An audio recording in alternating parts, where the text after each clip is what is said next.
First of all, welcome to yet another PTC Talks. Today we are honored by having Harish Rao from the Tata Consulting Services Group for a session on digital technology transfer, a disruptive solution to bring drugs faster from lab to patients.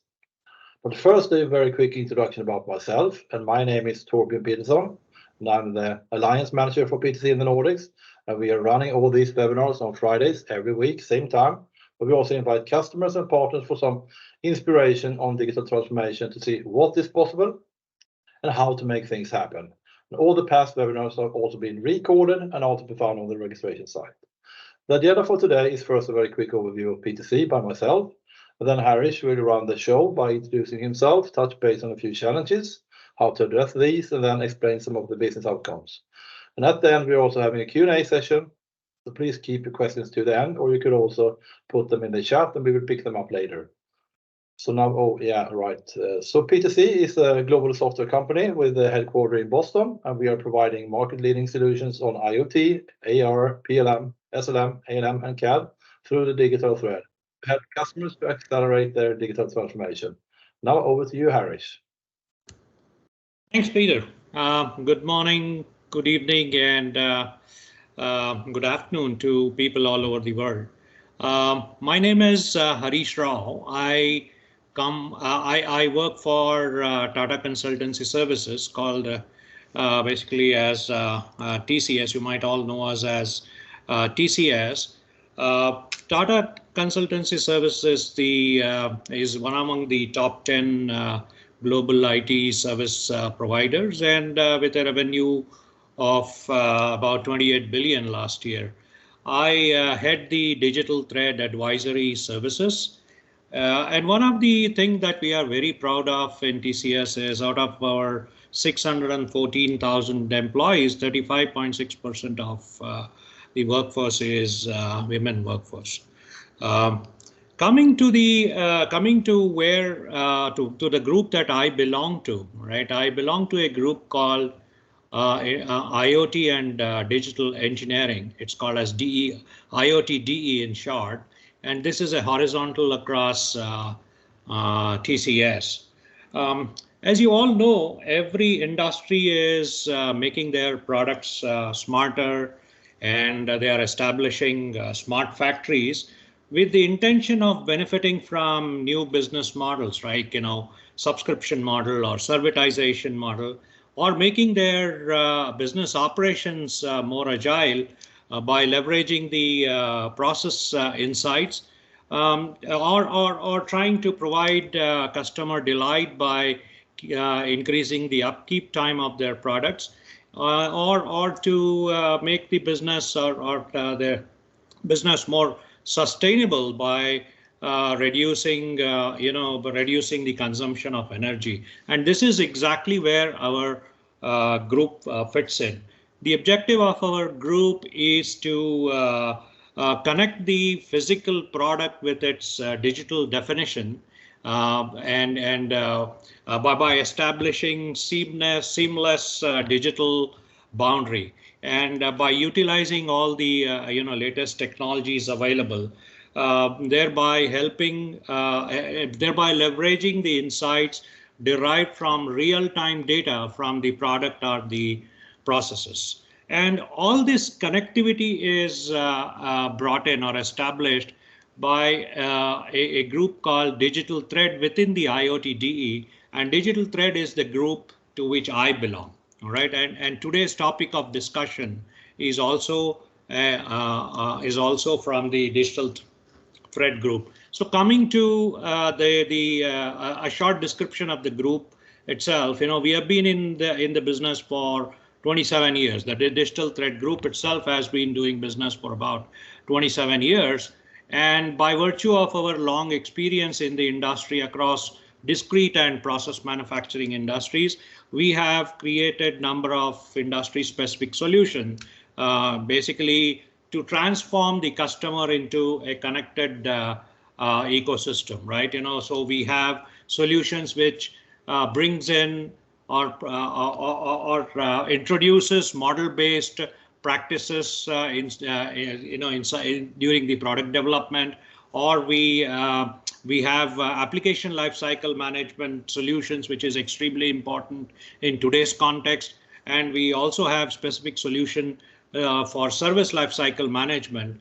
The fourth solution which we are going to talk about today is the digital technology transfer solution, which is targeted towards the process manufacturing industry.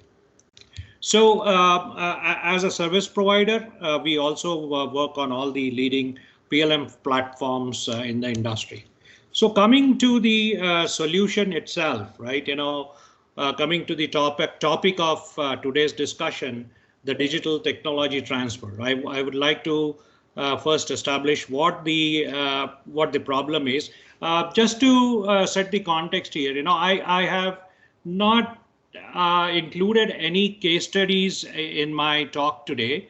The reason being that whatever I'm going to talk is what I want to share is something that we have done for several of our customers on the field. So basically all the slides pertain to what we have done for the field. In a way, it's kind of case study.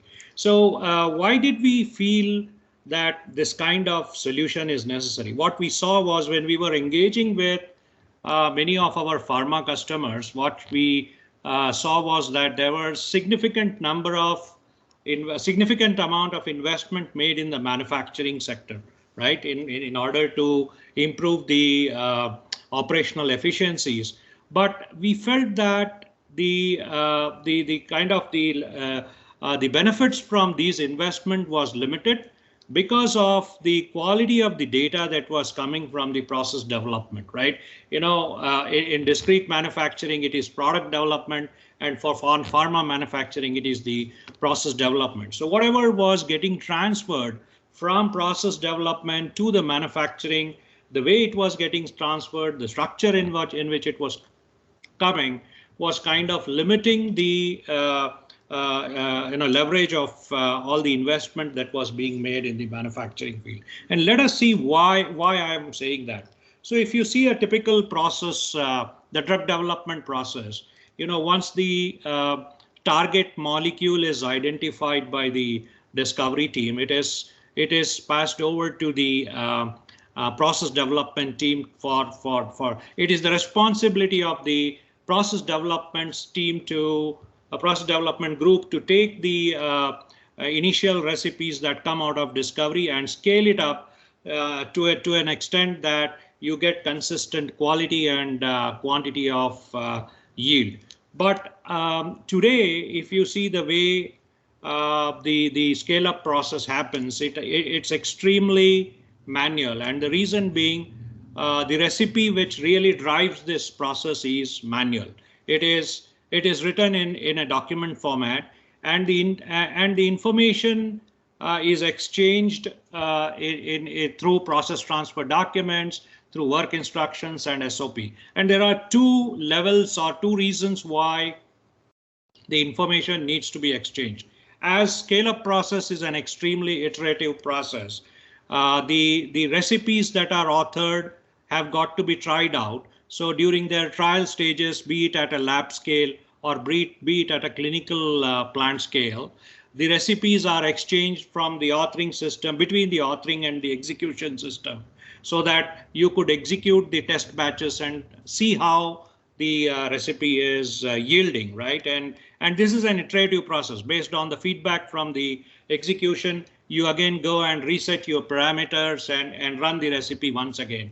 Now, this iteration is extremely cumbersome because every time you make a change to the recipe, it is done in a Word document. It is taken through the approval cycle, and then it is again exchanged or sent over to the execution layer through process transfer documents. It has to be set up again. You rerun the batches, and then again that process continues. So there is a vertical exchange of manual data, vertical exchange of data which happens manually. And then once the recipe gets matured at a certain state or proven at a certain stage, the recipe needs to be transferred over to the next plant. Again, that happens manually by changing of exchange of documents again. So the typical problems that the pharma manufacturers face is that they use point solutions at the authoring level and at the execution level. They might be using, they use Word documents here, and they might be using a MES system or a lab execution system. And the handoff from this layer to this layer, as I described, is extremely is manual and extremely time consuming. And the very important and most critical problem here is that the semantics or ontology across these systems are also different. They don't follow a consistent semantics. So what happens is every time the batches run and you want to pull out a report, there is a lot of mapping that needs to be done to make sense out of the report. So this is a very important impediment to this whole process, which reduces the operational efficiency in this field. So this is the space which we thought we need to address. When we observed our customers, we saw that this is the problem they were facing. So we thought of, what was the solution that came to our mind? Most of the pharma customers, they were already using a PLM package for managing their devices data. Most of these pharma customers are into the production of a combination product, which will have a delivery device, and it will come with its own packaging. So what they were using PLM was to manage the artifacts that gets generated during the device design as well as the packaging design. What was missing was this yellow branch.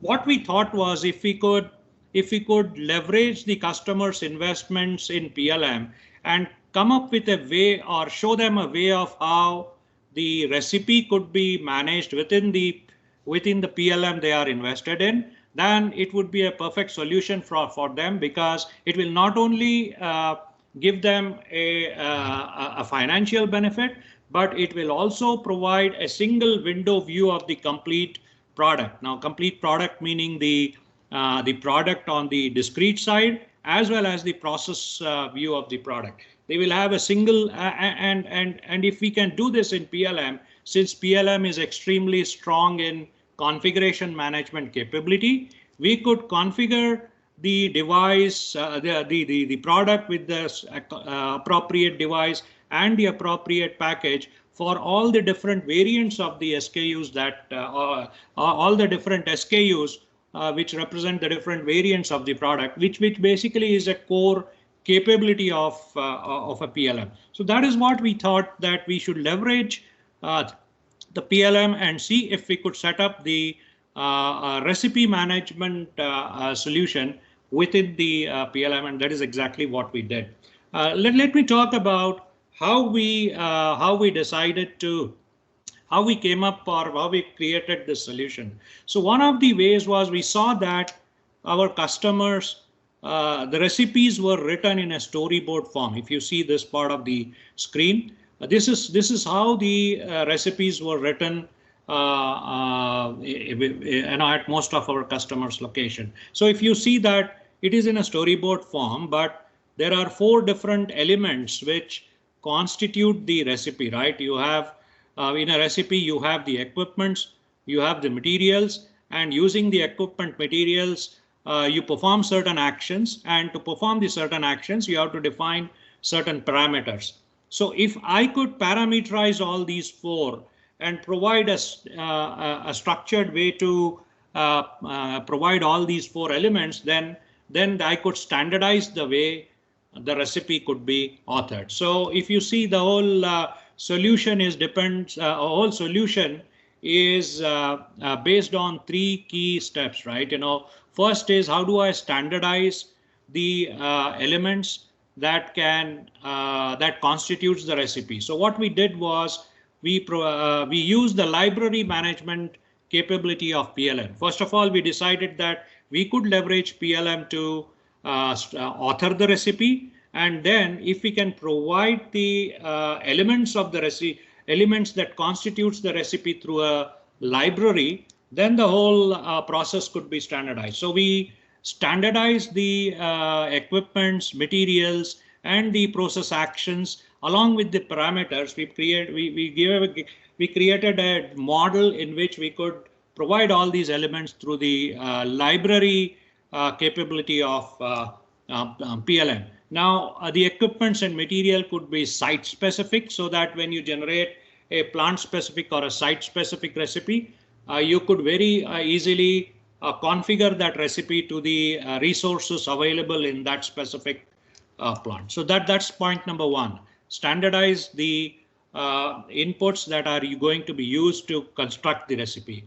The second step was to digitize the recipe. Now, when I say digitize, we have to have a structured construct to create the recipe. So we decided to use the S88 construct. S88 is an industry standard construct to provide a structure to the recipe. And if you see here in this central part of the screen, the structure says that every recipe can be broken down into the stages in which the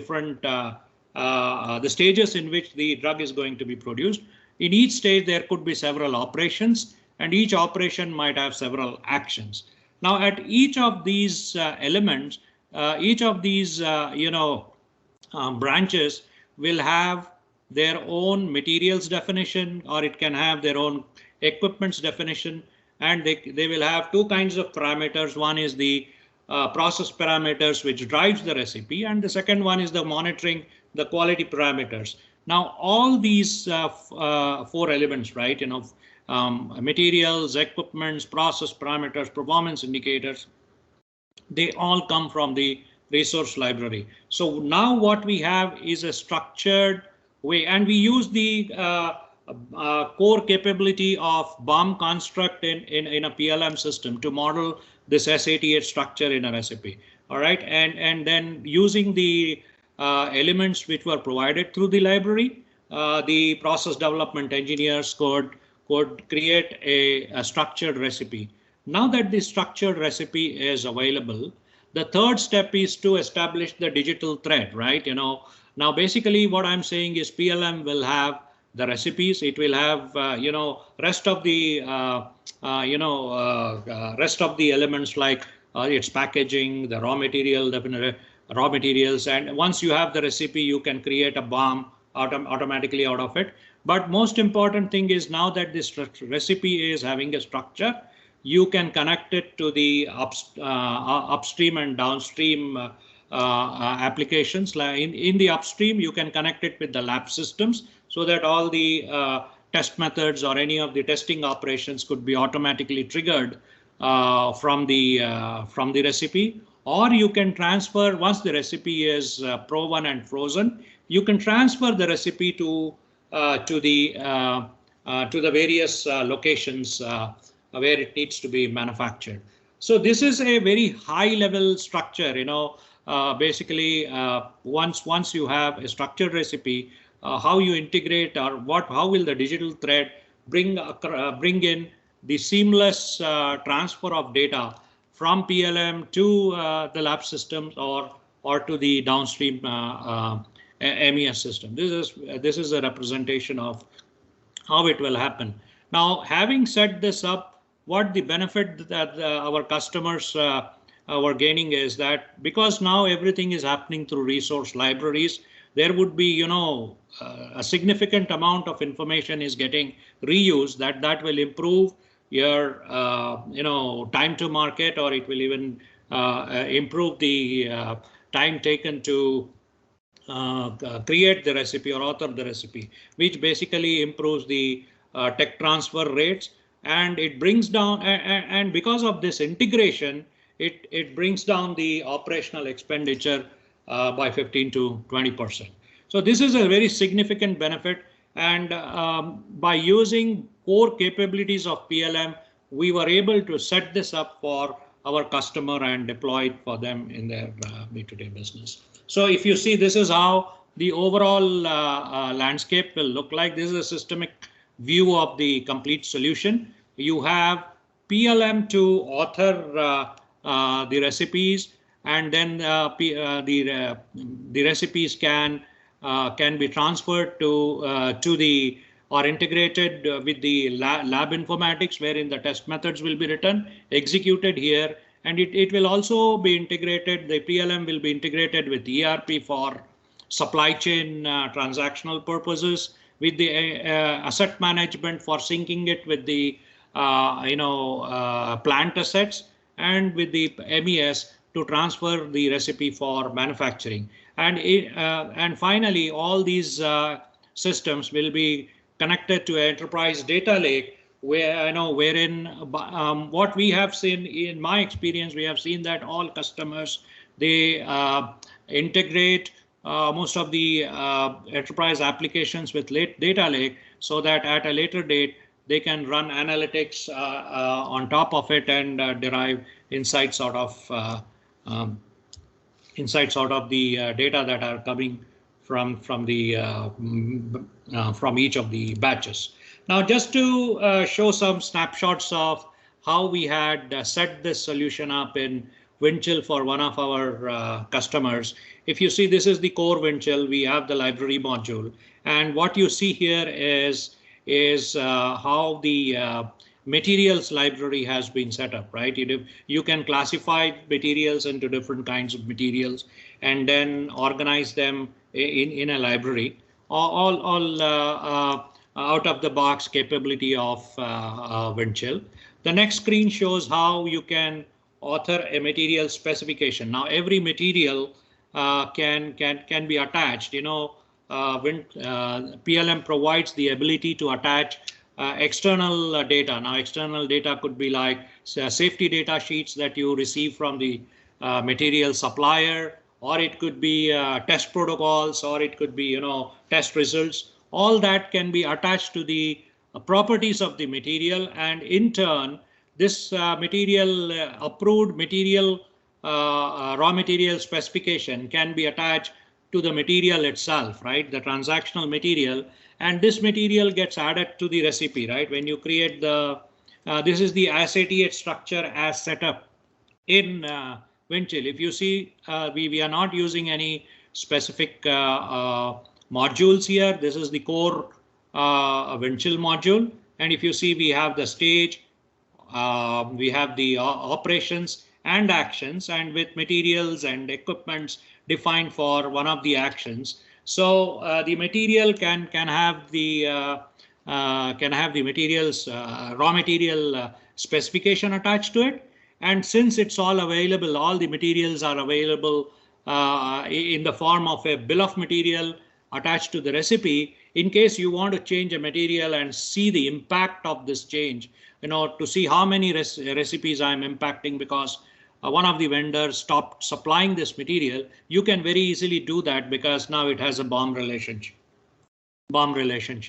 Now, this is the general recipe here, which uses the general definition of materials and equipments, and then using the digital manufacturing capabilities of Windchill, which is the MPM link. You see that the general recipe is on the left side. On the right side, the general definition of the equipment is replaced by site-specific definition. Here it is, the recipe is specifically configured for the Turkey manufacturing plant. So if you see here, a mixer, which is a generic definition of an equipment, has been replaced by a specific equipment available at that plant, the Thermo Fisher mixer, and that's how. And this capability is very easily available in all the digital manufacturing suites of PLM. So you can spawn off multiple site recipes based on one general recipe definition. Now, how did we engage with this customer? We start off by basically we start off with a 6 to 8 weeks exercise where we take one of the recipes of that customer. We set it up in the lab on our Windchill system or any system of choice, and demonstrate how your recipe will look when in a SAT structure in a PLM system, and how the process will run. So that exercise will help us understand or help you understand how the transformation can happen. And at the end of this exercise, we will give you basically we give a way of transforming and give you a roadmap of how the complete transformation needs to take place along with a budgetary estimate. So the first step is basically to engage in a 6 to 8 weeks exercise, which will basically give clarity on how you need to go through this program. I think I was a bit quick, but in case you have any questions, I would be glad to answer. And if you, for further details, you can contact me on this number or on this email. Thanks a lot, Harish, for sharing all these super interesting findings here. So as you said, I mean, let's open up for any questions you have in the audience here. Please go ahead. Anyone who would like to go first? Here. I have one question here, actually. I mean, and that relates a little bit to what you just recently actually said. I mean, who should get involved, I mean, from a customer perspective, I mean, for being a successful, I mean, product? What kind of, I mean, stakeholders, what kind of roles and positions should be there? Yeah. See, we are talking about design of a recipe. So if you go to a pharma company, if you go to a discrete company, normally you would go to a product design group, right? But here in a pharma, there is a parallel group called as process development group, right? It's not product development, it's called as process development. So the key leadership, okay, of the key stakeholders, in the product development, the process development VP or VP of process development IT, or many of the pharma companies have digital transformation office. All right, the leadership of that office is something that we would initially engage with. They are the people who would be really, it's on their KPIs or on their goals to reduce the operation cycle time or improve the drug cycle time. They are the first target stakeholders to talk to. Yeah. Thank you. And it's not an easy journey. It's a transformation journey.